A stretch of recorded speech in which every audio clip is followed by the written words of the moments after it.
the same, are we having it the same after the last Saturday in July for the reunion? Okay, same as always. The Saturday after the 24th of July, which would be the last Saturday in July next year. Plan on it. Okay, so we're going to talk about some of our heroes.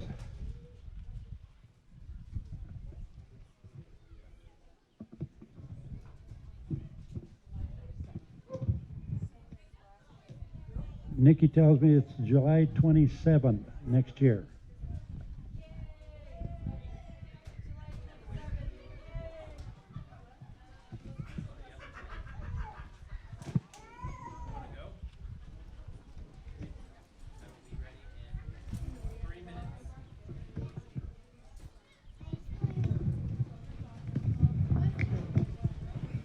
Okay, so our theme this year was patriotism. So we thought we would honor our soldiers and first responders of our family as far back as we know and as to the present. The research that I've done found out that George Bryant Gardner's great-grandfather fought in the Revolutionary War with George Washington. Great-grandpa Ephraim Frisby, which was John Eddy's father, was awarded an Indians War Veterans Medal for fighting in the Black Hawk War from 20 October 1866 to 1867 in locality of Colville, Summit County, Utah from 1866 to 1867. So he was entitled to the award for actual service in Indian hostilities in Utah, years of 1850 to 1872. And also I remember reading somewhere that he was awarded a $1 per month retirement fee for his services. Can you all still hear me good? Okay. Grandpa John Eddy Frisby, which was Carl Dean's father, our great-grandfather then, was registered for the draft for World War I, but was never called up because he was deferred on his 1917-1918 draft registration card for missing part of two fingers on one hand. Which hand it didn't say. So Grandpa John Eddy Frisby tried but didn't make it. My dad, Carl Dean Frisby, joined the U.S. Army on 03 September 1935 and was assigned as Private Carl D. Frisby, number 6557249, to Headquarters Company 38th Infantry, Fort Douglas, Utah, where he served until sometime between March 31 and April 30, 1937, when he was promoted to the rank of PFC, which he held until he was honorably discharged on his ETS date, estimated time of separation, that is, on 02 September 1938. 3 years of honorable service in the U.S. Army. This time in service was before World War II really heated up. After Pearl Harbor,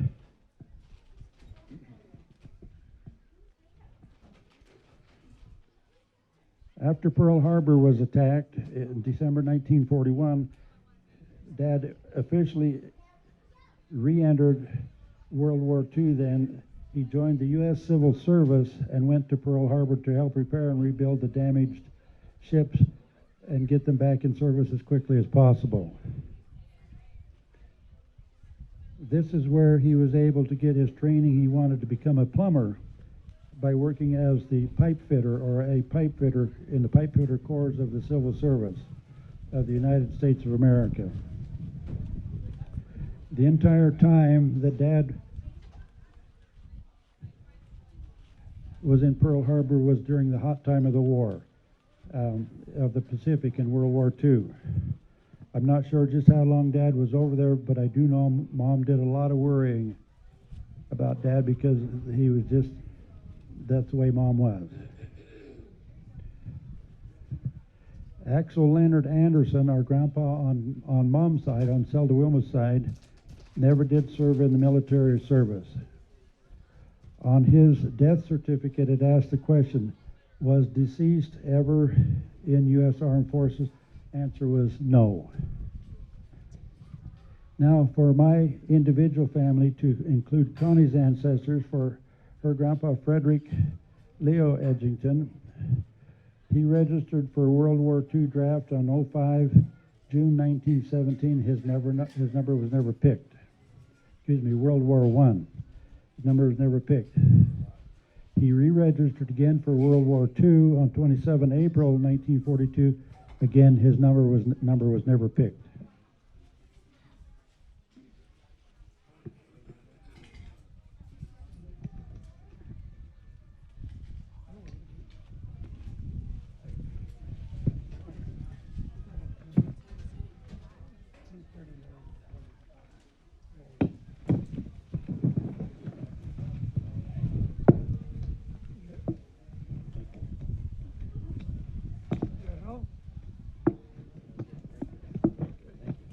Okay. Connie's dad, Leo William Edgington,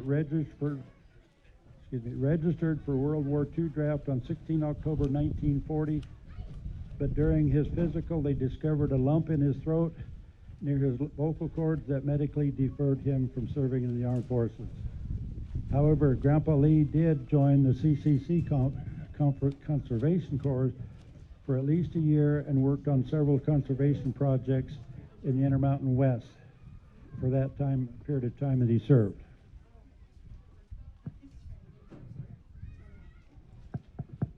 Next, going seniority-wise, would be our big brother Paul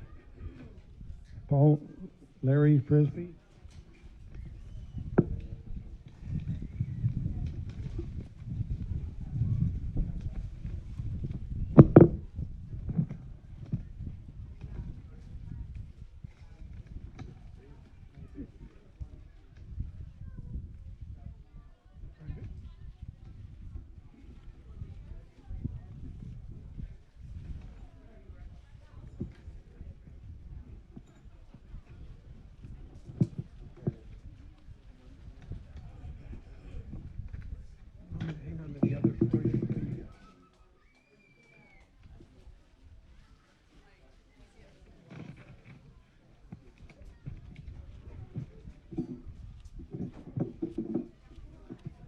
Too many papers.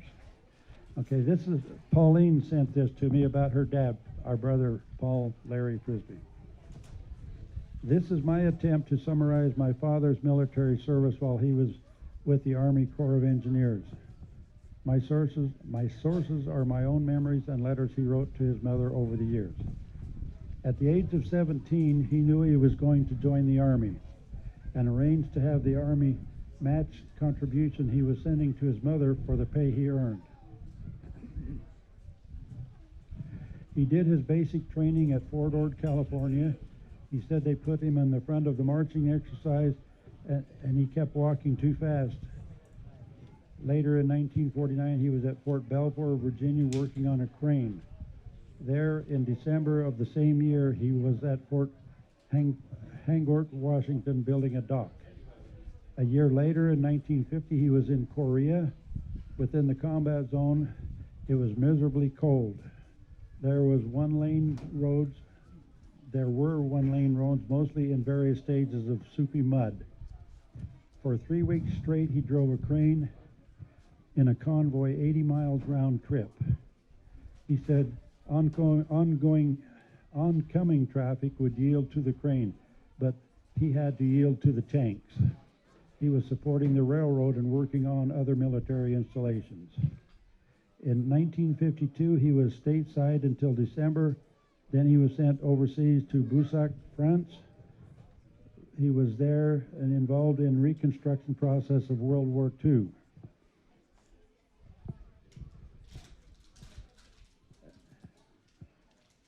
At one point, he shared a tent with two other GIs. They often would go without power, so they bought battery-powered radio to have their music.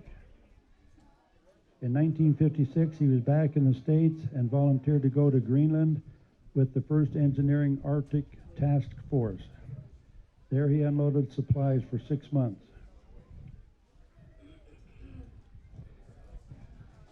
Pauline says, I was born in 1958, and in 1960 my father was stationed in Germany. My mother and I joined him a year later.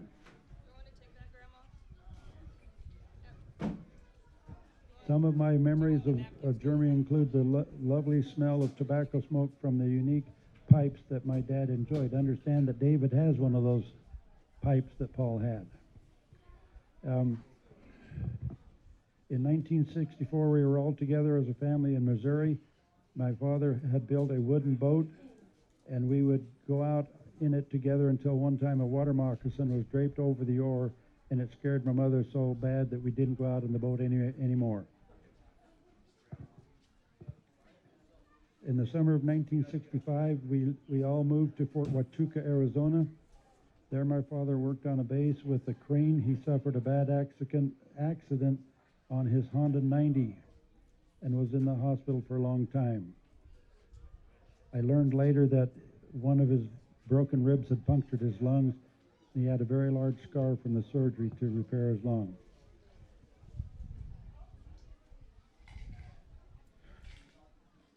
There is lack of communication about after this point. At best I can tell, go from letters from Grandma.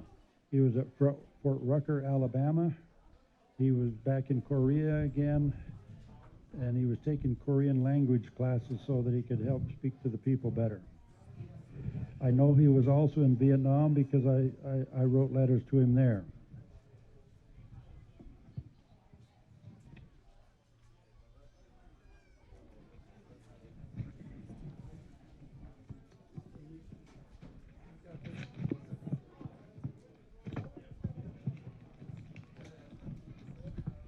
I have here a record of DD 214 for Paul that was identifying his awards and achievements, and it says on here that he earned a Korean Service Medal and 3 bronze campaign stars. So he was decorated.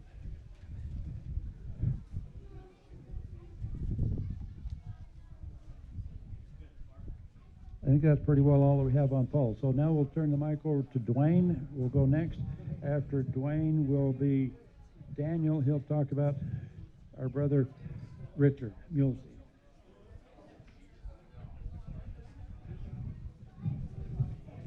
Dwayne, are you ready?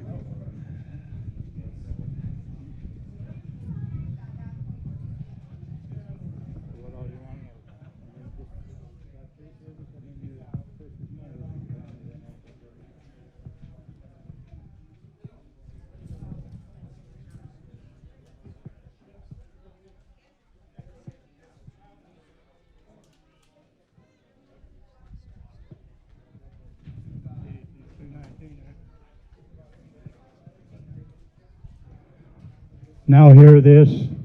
Now hear this. All hands on after deck.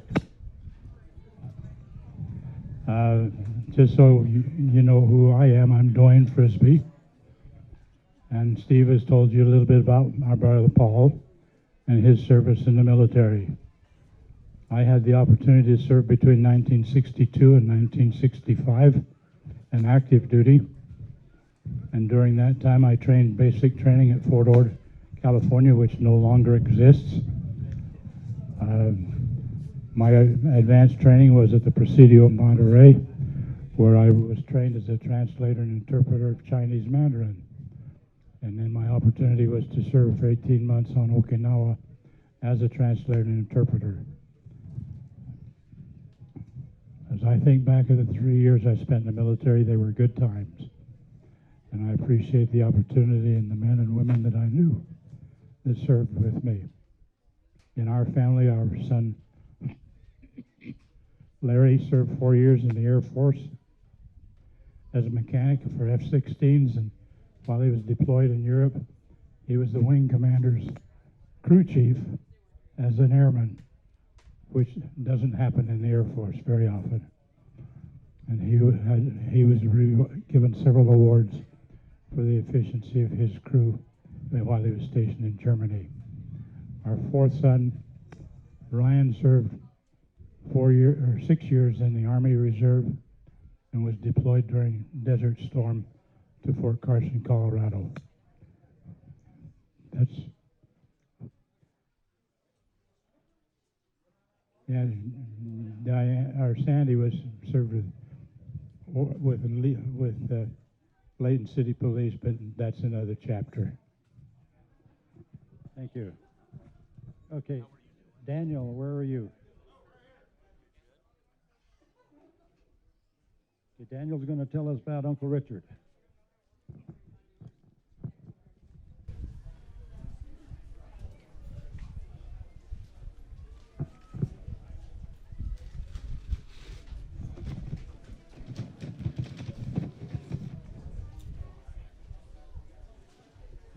All right, Brody.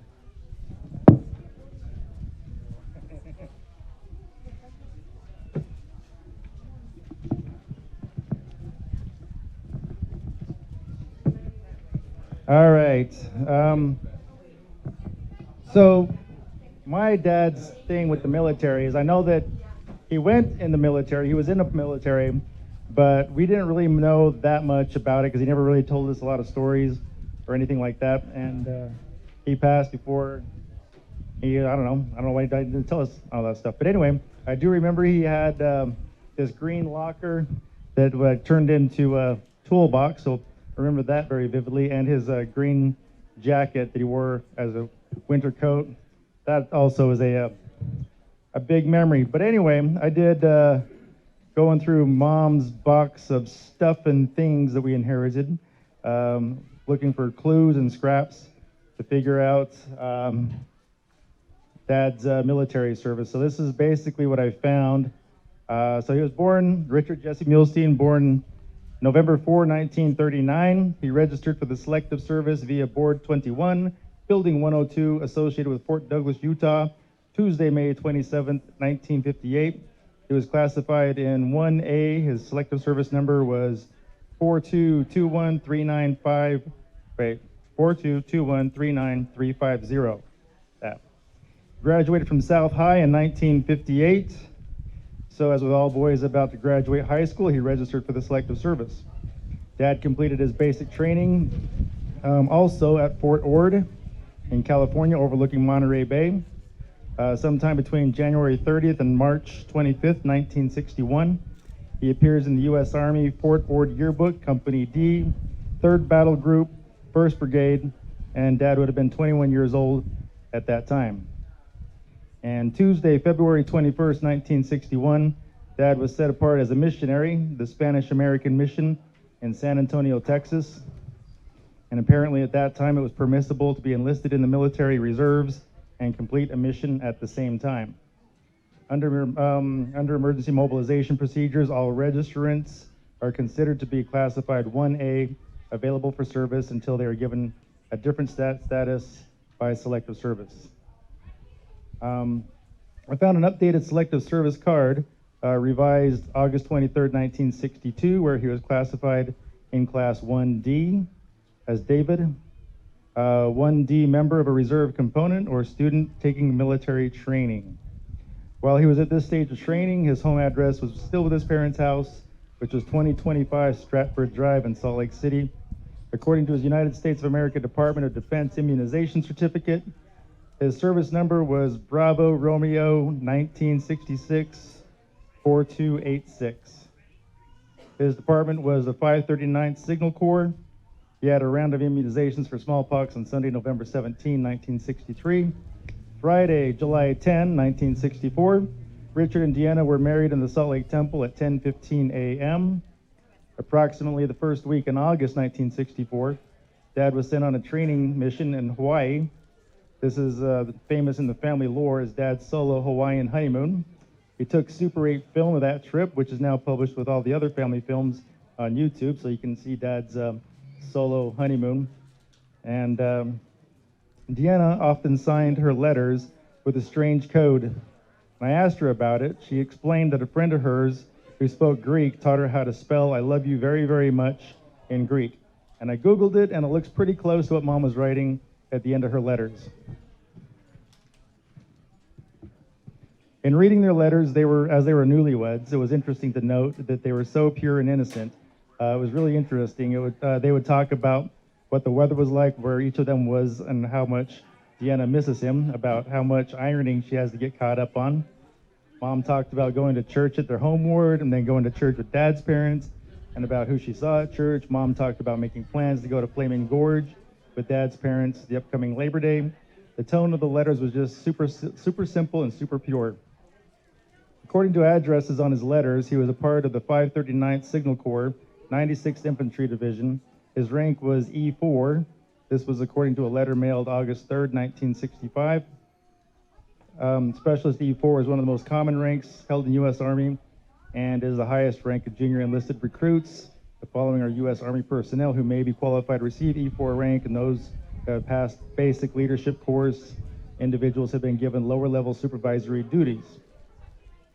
Richard had a unit badge, which is, to describe the badge, it was a blue background under a white grenade with a red bayonet on top, and took some scouring on the internet, and I found that it indicates the U.S. Army 191st Infantry Brigade patch.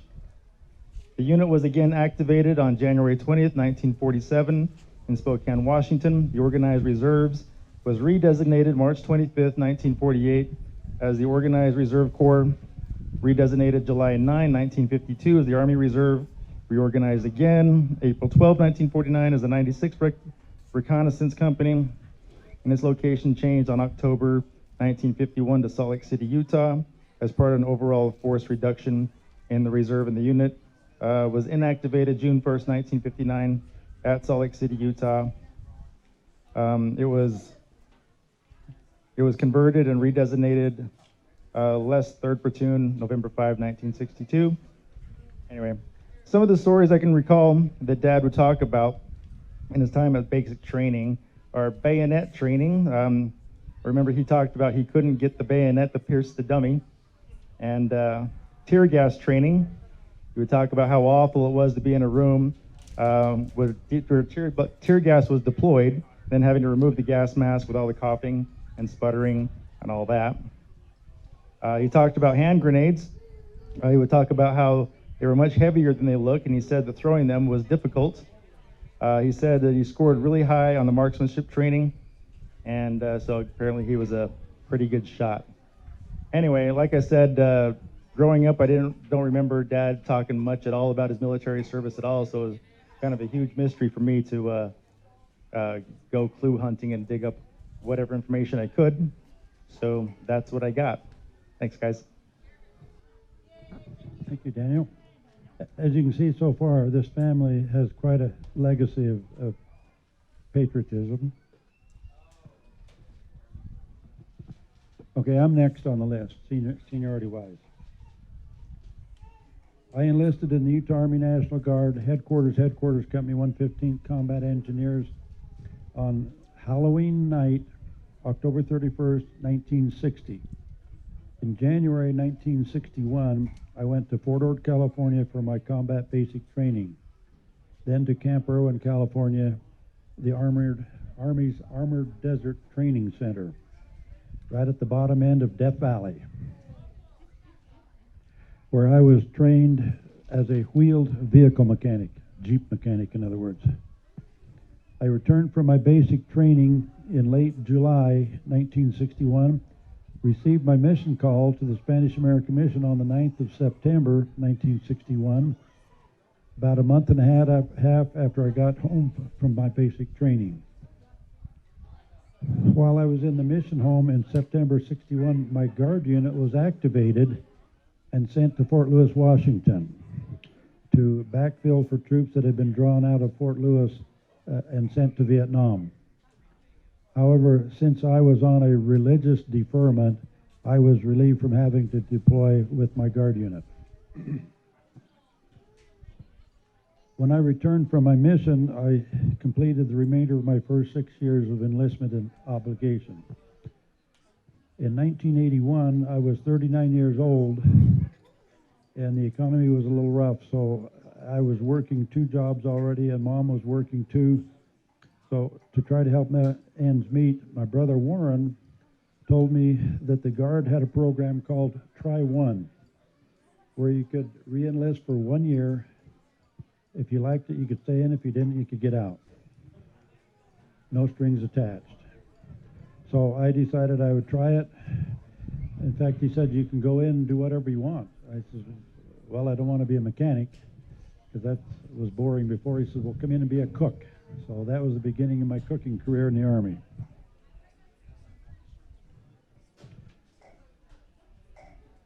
When I re-enlisted at that time, they told me if I had waited 1 month longer, I would have been too old to re-enlist in the Army.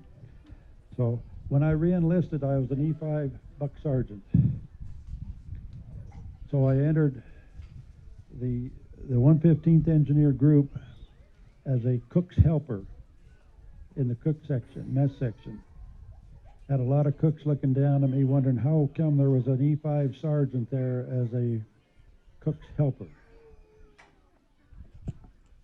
The other cooks didn't know that I'd already had 6 years seniority on them, year rank and grade. From there, with a lot of hard work and long hours,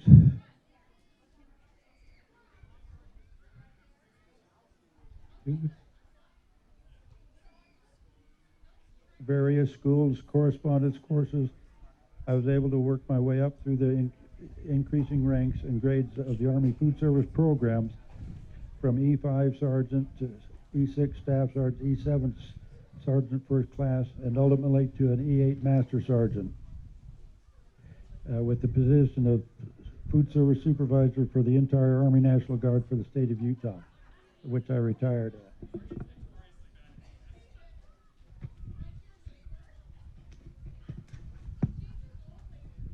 I retired on my 60th birthday with an honorable discharge, a few days short of 27 years of service in the Army National Guard, combat engineers.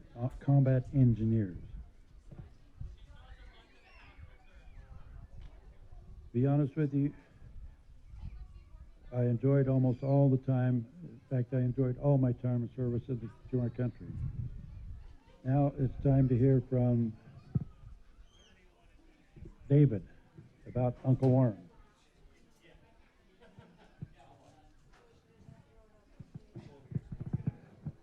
Hello. I don't know much about my dad's service. We don't talk much. He served in the National Guard. He also served active duty in Germany for, I don't know how many years. I believe he was combat engineer in Germany.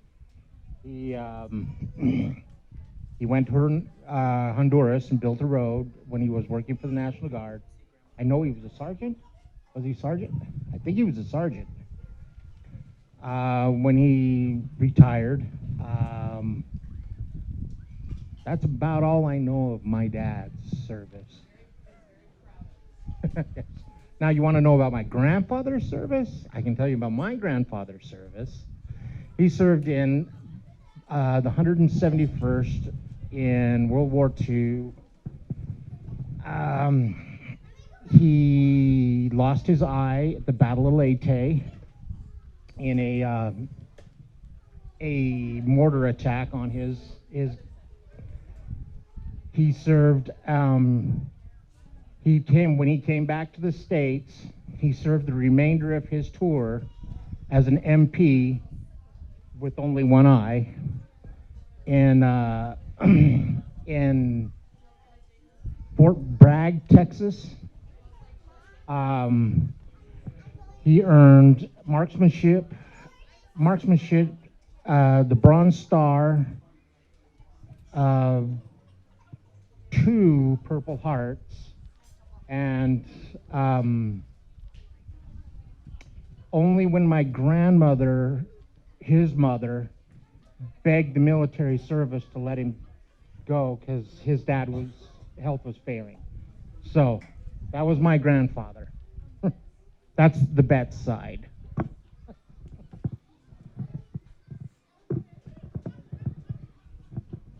Ray, Wilma. Okay, I'm going to show you something first.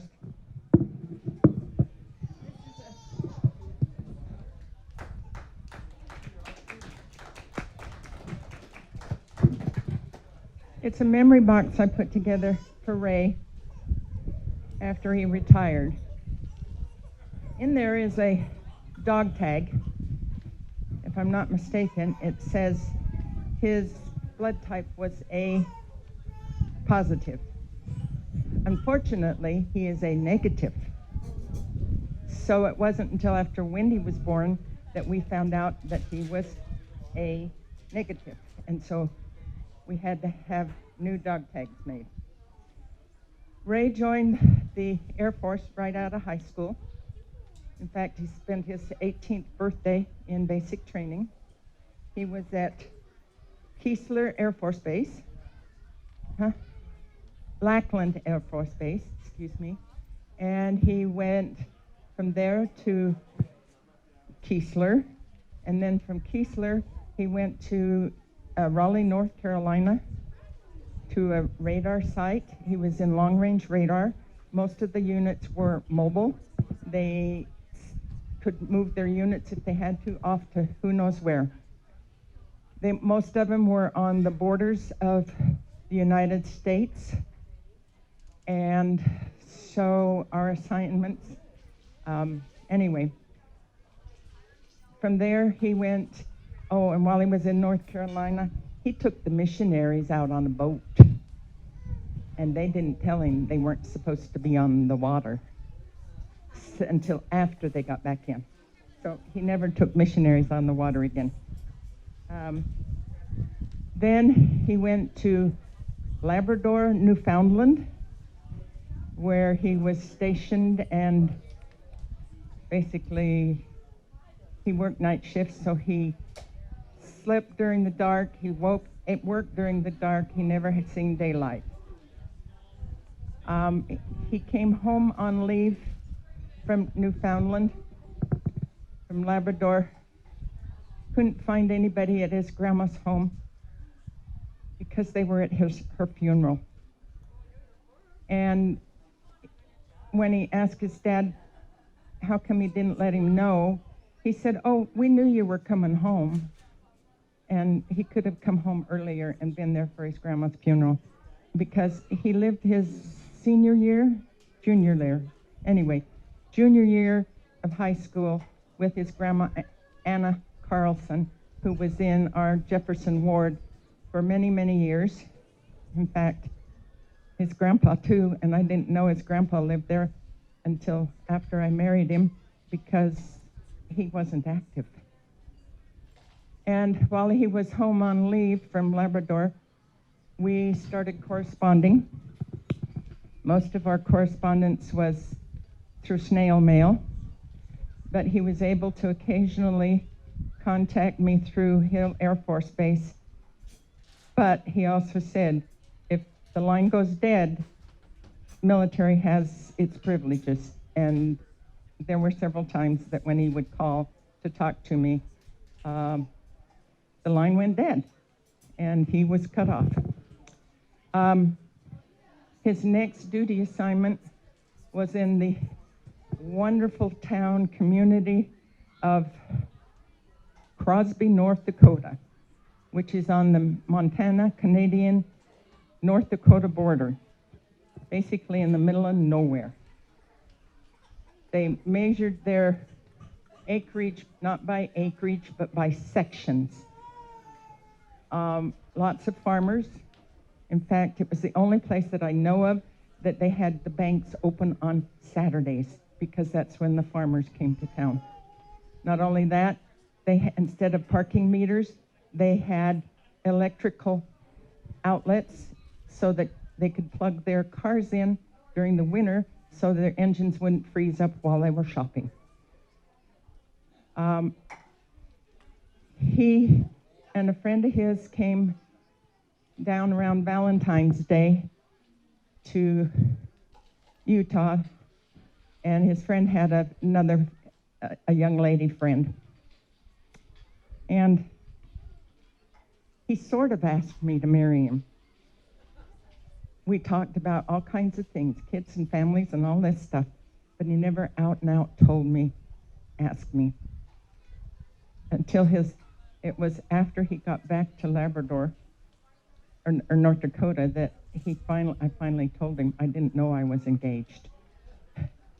Because his dad kept saying congratulations, and his stepsister, congratulations, and I kept thinking, congratulations for what? Anyway, we were married June 6, 1969 in the Salt Lake Temple. We packed up everything we owned in a car and a U-Haul trailer, and I moved to North Dakota and joined him there in a two-bedroom or two-room apartment, which was in the basement of a Norwegian man. And when Ray went to visit with him, he started to talk to him in Norwegian because Carlson is Norwegian. And Ray said, no, he didn't speak it. We were only there until in July. And when it was our first time that the military moved us. And they came in and packed us up the same day as they put the stuff in the truck. Later we learned that they come in and pack you up, then come the next day and pick it up. They also took wet dish towels and part of the refrigerator, which we had to send back to the landlord. We went from there to Red Bluff, California, and we thought, oh, we're going to be here forever, because Ray had not heard of anybody being there, leaving there. Little did we know we were only there because the Lord needed us there. His commanding officer was active military. Besides active military, he was an active member of the church. And those of you who have been in the military, I don't know if they do it all in the same way or not, but they have what they call a dining in, where they salute and salute and salute. Well, because toast, and because they knew that the commander and Ray were LDS, and the commander had invited our bishop, they filled their bottles with grape juice. And several of the gentlemen, anyway, airmen, said, there's where it's all gone, and they reached over and took some of Ray's and the commander's and about spit it out when they realized it wasn't alcohol. We were only there because they closed the base down, or the site down. And from there, we went to Crescent City, California. No, that's right. We went to Othello, Washington. He was in a unit just outside of where Aunt Lois and Uncle Smith lived. And because Wendy was born in in Red Bluff, I was able to go and spend a couple days here and there with Aunt Lois. During the daytime, he'd drop me off and pick me up after work. From there, we went to, we actually lived in Moses Lake, Washington. And again, the Lord needed us there because I was the third counselor in the primary presidency, and my responsibility was strictly CTR classes. We had 4 CTR classes with at least 10 individuals in each class. Because we were living on a military used base, many of the wives that were waiting for their husbands who were in Vietnam were able to bring their families and stay there for their quarters allowance. And so there were a lot of what we called waiting wives and their families. And that's why there were so many children in the primary. Our next assignment was Crescent City, California. Actually, it was, what was the name of it? Klamath Falls. And we lived in Crescent City. It's right on the beach. And we had some wonderful times there. The Lord put us there for various reasons. One, it was at the time that they were finally going to catalog the libraries in the wards, and that was my job. I had to mount and categorize all of the pictures, all of the magazines, everything that was in there. And because Ray worked swing shift or nights, I would take Wendy and baby David over to the church, and they'd ride around or play around in the culture hall while I worked on the primary or the library things. From there, we thought for sure he'd end up going to Vietnam. But the Lord needed us in San Pedro, California, and we lived in the town of Wilmington. I was called in the Relief Society presidency, and Ray was called into the Elders Quorum presidency. About this time, we realized the military was not making our calls, that the Lord was putting us where he needed us. We were there for where 3 of our children were born. No, 2 others were born. 4 of the older ones were born in California. The rest were born here and there. From there, we went to, his next assignment was Rhein-Grafenstein City, which really wasn't a city. It was just an old landmark in Germany. And we lived in the little town of Bad Kreuznach, Germany, which was between Frankfurt and Kaiserslautern. I again was in the Relief Society presidency and the library. Ray was in the Elders Quorum. And it was a mobile unit. There were times he was gone for 2 or 3 months off with various duties and would come home tired and muddy and camped out. Wendy and David were both baptized in Germany. They were baptized in a hydrotherapy pool. However, they were told, do not step off the bottom step, because if you do, you'll baptize yourself, because it was that deep. We were also there because our family made it possible to have a independent branch, and we met in an old chapel on an army facility. And Wendy and David played hide and seek in the morgue. Our next assignment was Michigan, Calumet, Michigan. We had to look it up on the map. And when we asked for directions, or people would ask us where it was, we told them, go to the last place on earth and go 13 more miles. There was an antique store called The Last Place on Earth, and 13 miles past that was the little radar site. I was in the scouting, I was in Relief Society, I was in primary, and our family made it so that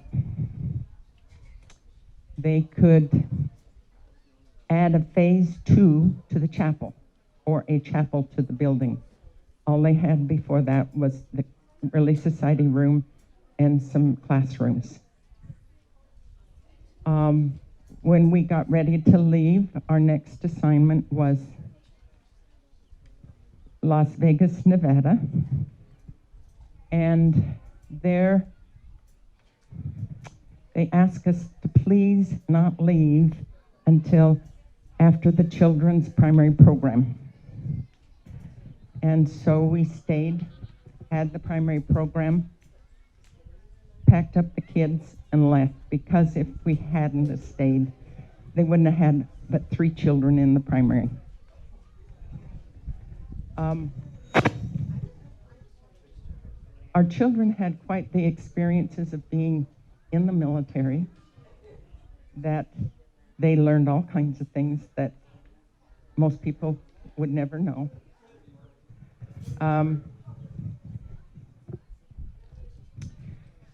We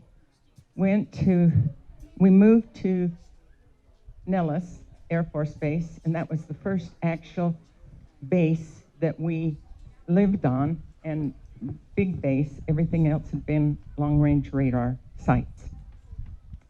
And Ray, we were again used very much in the ward there. And Ray worked with what they called Red Flag, which is where they have different branches of the military from different countries come to Nellis and practice bombings and who knows what else. And you know that Area 51, he's been there. And there's nobody there except for those that are allowed. Because it was our last duty assignment, one of his awards was this one here. And on it is a hammer and sickle, which is for the Soviet Union, because part of their troops came and practiced at Nellis. When we got ready to retire, Ray and I and the children and I came back and lived with Mom and Dad, because we didn't want to move during the middle of the school year, and Ray stayed with his dad in Nellis until he could come and join us. Okay, we have numerous other ones that have been active duty. David is our first. He joined after he had served his mission, and he came home and he didn't know what he was going to do with himself. So he joined the Air National Guard, and that's where he met his wife, Maddie, and they both served for some time in the Air National Guard. They were, of course, married, and they decided that he needed to go on, and while he was in the Air National Guard, he got his bachelor's degree from the University of Utah. One of the things that Ray had told his boys is, if you're going to go into the military, go in as an officer. Your options are better than being a non-com. So once David got his degree from the University of Utah, he went in as an officer. Well, Maddie had to give up her National Guard because she could not be in the same area and same field as David. He worked on the rest of his degree. She kept encouraging him, and he finally got what he needed. He entered the Armed Forces Network Military School at Bethesda, Maryland, medical, and graduated as an intern, and then went on to get his endocrinology degree. They have been able to see the world, and I mean literally see the world. Their last assignment was in Japan, and if COVID hadn't come, we'd have gone to see him. Our next one was Robert. He graduated from the University of Utah also, and went to optometry school and paid his own way for 2 years, which meant big bucks that they borrowed. At which time he joined the Air Force, and when he finished with the Air Force, finished with the optometry school, his first duty assignment was the Azores. It's a group of islands between United States and Portugal, if they belonged to Portugal. His oldest daughter went to his grandparents and said, "Will you come to the island for my baptism?" And once we said yes, and her other grandparents said yes, she told her dad that he could go, and she'd go with him. So we did go to the Azores, spent some time, a couple weeks there with them. Wonderful time. They were also stationed with David in Ohio for a year or two, the same place. They also have been stationed in Texas, but not at the same time. One of the nice things about Roberts is once he started working as an optometrist, they forgave part of his student loans. And after 10 years, even though he was paying on them, they forgave the rest of it. So he got out debt-free, as well as David had no debt from there. We have also Carlos, who, when he was in high school in Ecuador, they could either do their military service while they were in high school, or they would have to do it for sure afterwards. So at the age of 15, he was in the military and stayed in it until he graduated from high school, after which he came to the United States. And the last ones aren't family that I want to recognize. On July 1st of this year, my daughter Jenny would not be here if it hadn't been for the first responders and her brother and sister and those that had CPR training. We were at a family reunion and she collapsed and basically had no heartbeat. The EMTs that came were so good, and the paramedics. And poor Carlos was in shock.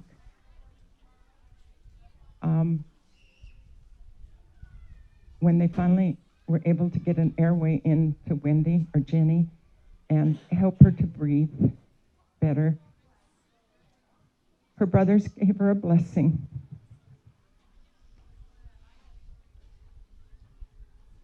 And I know that that blessing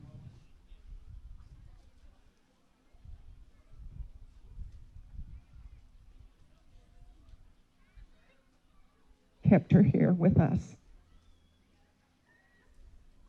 She's not here today because she had a previous commitment, but she did have to have an internal defibrillator placed because they couldn't find out why her heart stopped.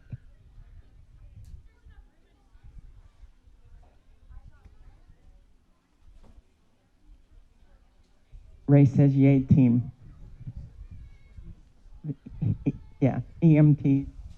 They do wonderful jobs, and we are so lucky to have them. Thank you. Zola, Wesley. I don't know anything. No, our son Travis joined the military after he got home from his mission. Oh, Air Force. Yeah, Air Force. And spent most of his time in Europe and the European countries. And we got to go visit them 3 different times while they were over there. Our last trip, we said, "You guys need to come home. We're not coming again." So anyway, and then our step-grandson, Brandon Myrick, who is is our son Lynn's son, adopted son. He was in the Air Force and he got out last February. Let's see, the February before last. And anyway, Wesley knows more than I do, so he talks with his sons more than I do here. Well, she gave you a pretty good rundown. The trying to get away from that speaker so that it doesn't pick up this microphone. First of all, I guess I will add this since we were talking about the CC camp. My father was in the CCs, and he was on what they called the chain gang because they were surveying the Four Corners part of Utah, coincidentally. And one day he was sent because they had left one of their tools. I don't know exactly what the tool was, but he was sent up to a place called Dry Valley, just north of Monticello. And it was a hot day, like it is today. And so he was tired because he'd been hiking for about 5 miles already, and he saw a great big rock. And he thought, oh, that looks so cool and comfortable. So he sat down at the big rock. So just imagine sitting down. Now, if you are completely sat down flat without a chair, your feet are normally out in front of you. As my father went to get up, you would normally put your hand behind you to help yourself get up. A voice spoke to him and said, "Stand up, don't go backwards." Well, that got my dad's attention, so immediately he just rolled on his knees and fell forward. Right behind him was a rattlesnake all coiled up. And of course, my dad, I have to be true to form, he pulls out his 6-shooter and fixes the rattlesnake. So he didn't have to worry about the rattlesnake anymore. He was also up on what was called No Man's Mesa, because what they had to do was, in measuring, they had to literally compensate with a chain and rods, compensate for elevation. Well, so they were up on top of this mesa, and to get down to where they were fixing the food was literally 3 miles to get down to where the cooks were that were fixing their food for the CC camp. But the guys had found an old Moki trail, and it went straight off a 100-foot mesa. And you had to be very careful climbing down this Moki trail because it had handholds for your hands and little places for you to step. Well, whatever Dad's job was, he was supposed to clean up. And everybody else had already gone over the edge to go get supper. And so Dad was a little bit nervous, but he thought, okay, I can do this. As he went over the edge, he slipped and fell. And there was a nub of a brush sticking out that caught my father's foot somehow. He passed out when he went over the edge. He woke up. How he did this, I have no idea, but he woke up, was able to right himself, get back up on top of the mesa, and walk the 3 miles. He said, I never went over the edge again. Okay, now coming to our son, the only one who was active in the military. As Zola said, he spent 11 years in Europe, and he was in the Air Force, of course. He used to do what drove his father insane. He played computer games near constantly. And I'm old enough, and my children are old enough, that it was the early days of the computer. Many of you older people will remember Pac-Man. Yeah, the good games, you're right. Those were good compared to today. And so I tell everybody when I see them playing on their computer games, be careful, you may end up where my son did. And they look at me kind of, where did your son end up? He ended up in the military, having top secret clearances to where he can't tell anybody what he's doing. He says, Dad, I go to work.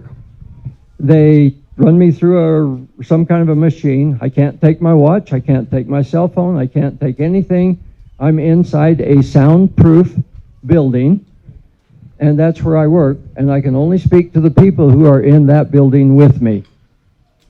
I said one day when we were in England, and we were out for a walk, and we were probably about 2 miles from anyone.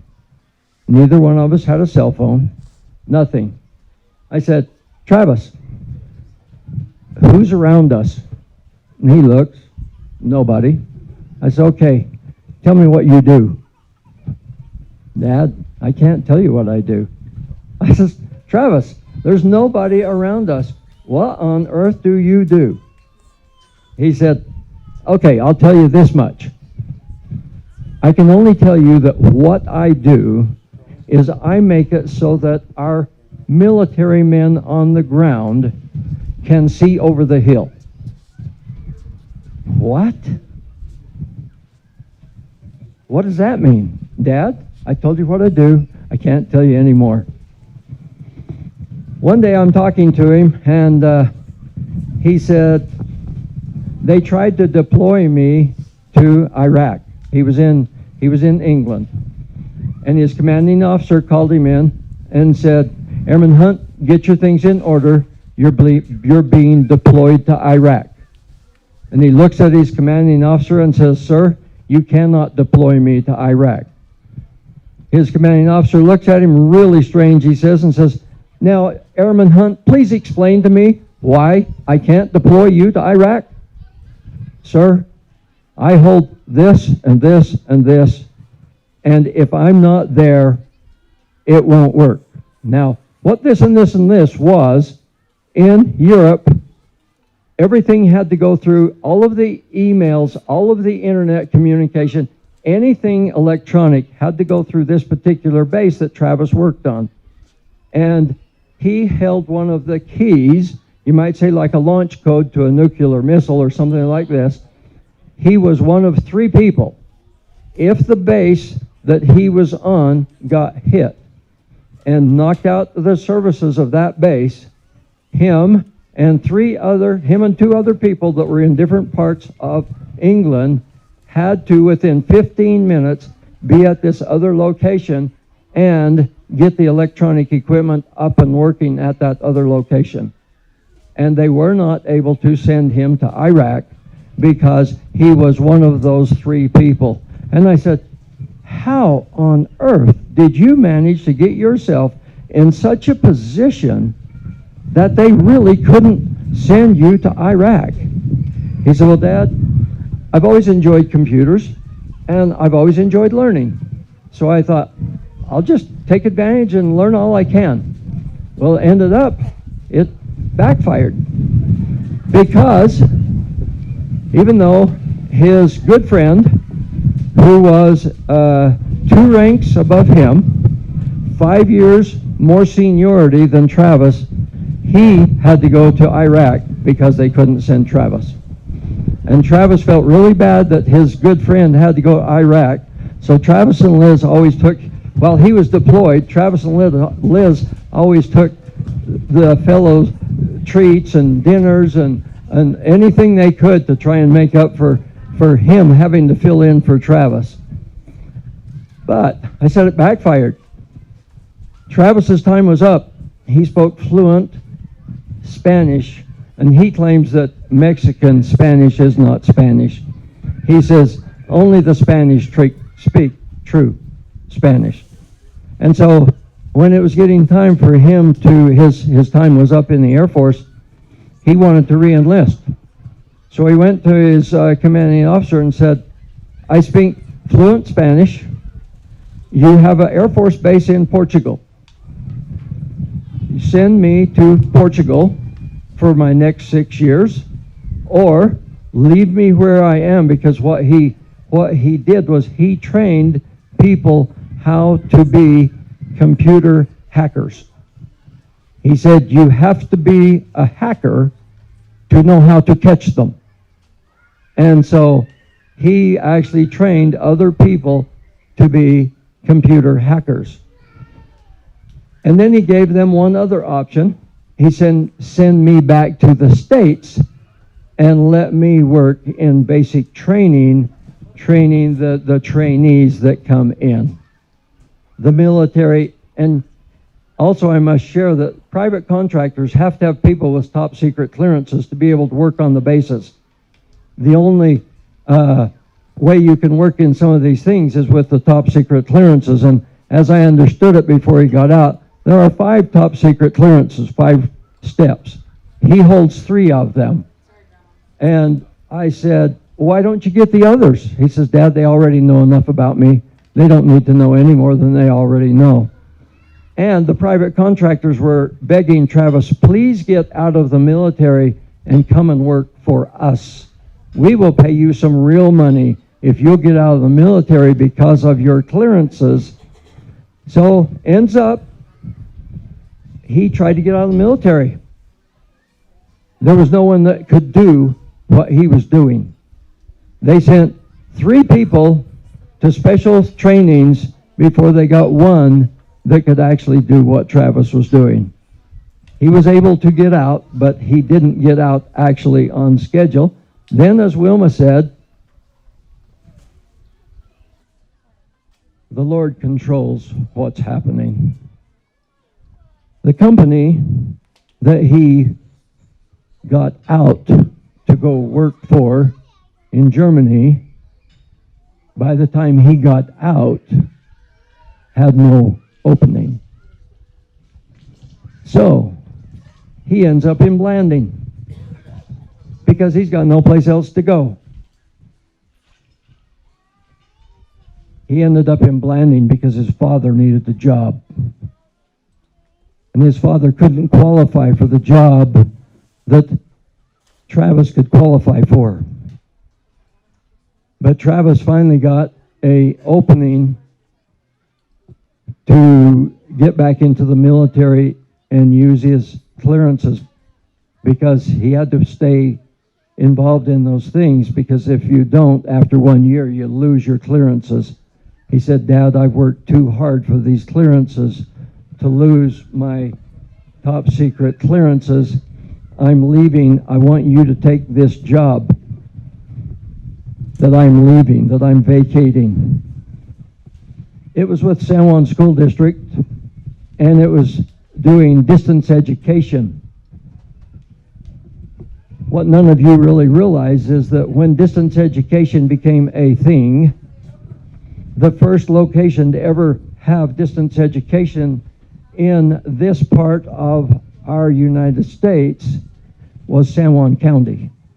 Because San Juan County is so rugged, so many plateaus, so many deep canyons, so many tall mountains, and so vast, there was no way that they could have distance education because the terrain wasn't conducive. There weren't any tall buildings, there weren't a population, and so San Juan County was designated to be the beta type. If San Juan County could make distance education work between its 7 school locations, one of which takes 4 hours one direction to drive to that school. 4 hours one direction.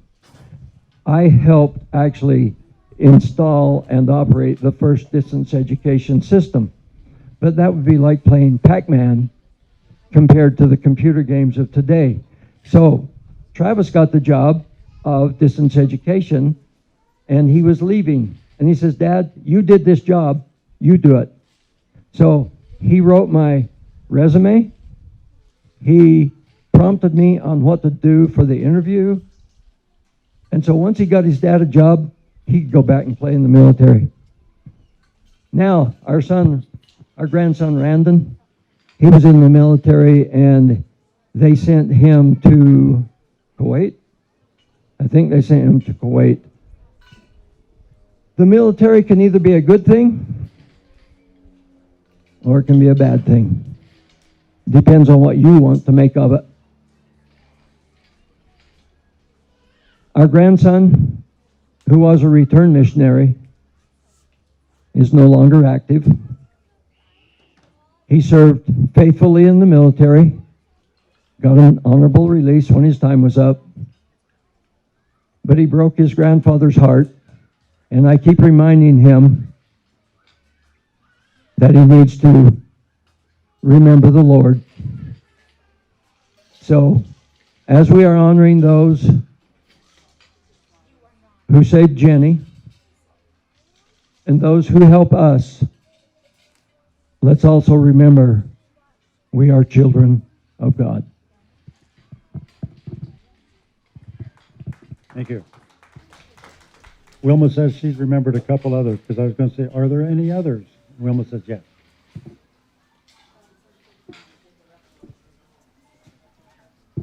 I forgot my two grandsons. Aaron's son, Ethan, joined the Air Force after he got his GED. He was homeschooled, so he had to really work hard to get his GED. He wanted to get into electronics. Unfortunately, he had a crappy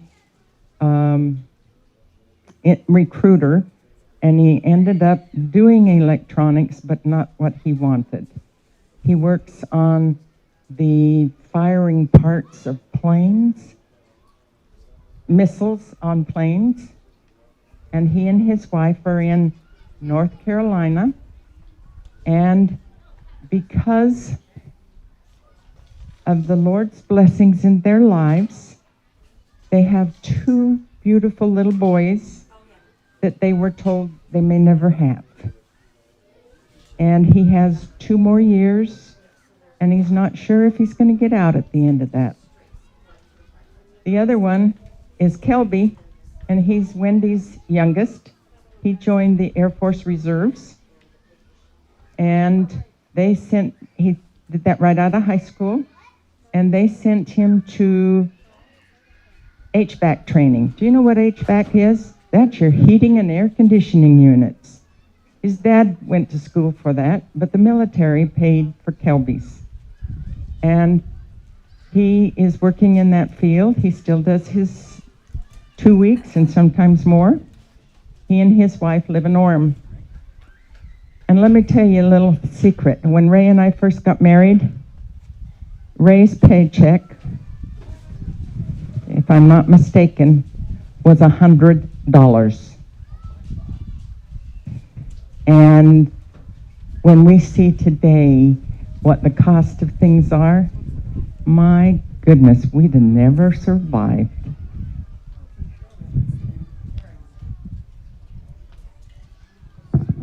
Two things before I forget them. There's lots of food left up here and lots of meat, and we'd like you to just, those of you that like to take some, so we don't waste it. Also, now Becky says that her daughter Crystal and their son